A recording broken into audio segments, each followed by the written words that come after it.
Hello, Topian beholders. So, I'm here with a new session of coding sessions.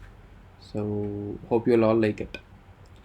So, this is my first video. So, I have taken up a simple problem of reversing an array.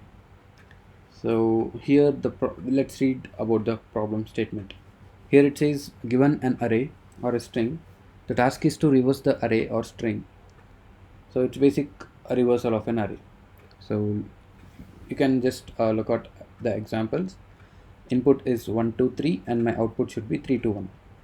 Again, my input is 4512, my output should be 2154. It's pretty straightforward. So yeah, let's discuss about the approach. So what is the approach that we can go ahead with reversing an array? So first and foremost, the brute force approach would be creating a new array, let's say array 1, and then traversing the existing array from back to front, and then just putting the elements in the second array.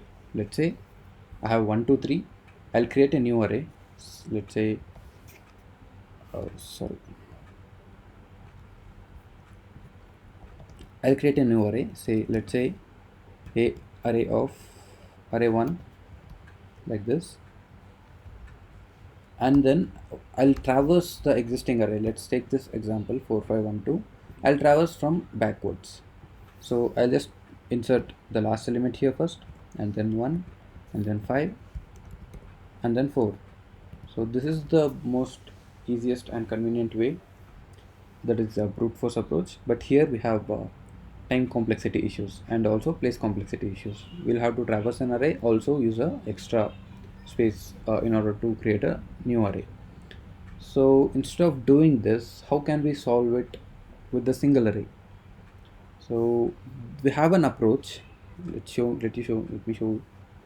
So this is the simple diagram saying how can we go ahead with the approach. Here we have an array 1 2 3 4 5 6 7, and so we can actually swap the first and the last element and then keep on swapping until it reaches the mid, and at last the array becomes reversed. So if you can see here, I have 7 elements 1 2 3 4 5 6 7. I have swapped 1 and 7, so it became 7 2 3 4 5 6 1. In my next iteration, I'll swap the second element and the last second element. In my next iteration, I'll swap the third element and my last third element. Whenever I end up with a single element, then I'll come out of the loop and the array would be reversed. So this is the main basic approach, uh, a more optimistic approach. Let's see how to code it.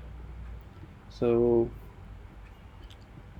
I yeah, as you can see here, I already have a main method. So this main method has this array 1 2 3 4 5 6, and I just have a utility function called a print array. This print array will generally print whatever the array element has, and then I have a reverse array called, and we'll have to implement the approach whatever we have discussed till now, and then I'll just print the reversed array. This utility function, it's just a for loop and it will just print the array elements. Coming to one of the coming to the approach, let me show you. I have two different approaches. So I have a temporary variable, since we are swapping it here, right? So we just need a temporary variable to store the temporary value while swapping. So here we can use a while loop saying whenever my start is less than end, temp is equal to array of start. This is the basic swapping algorithm, right? A temporary is equal to first element, and first element is equal to second element, and second element is equal to first temporary. So this is the basic swapping algorithm. Temp equal to array of start equal to array of end is equal to temp and start, and this is just for a loop. Start plus plus and end minus minus. We'll have to loop it. But here again we are looping again, right? So this might cause a time complexity issue again.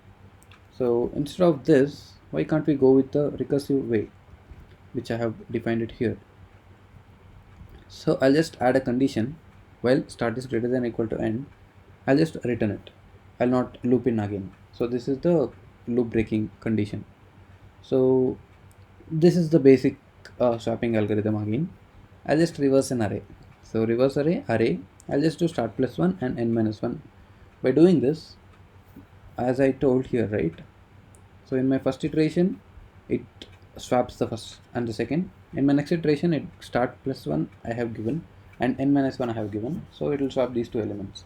So likewise, whenever start is less than n, it will break that. So yeah, so this can be the second approach as well. So hope you all like the content, and let's meet up in few other coding sessions. Thank you and bye bye.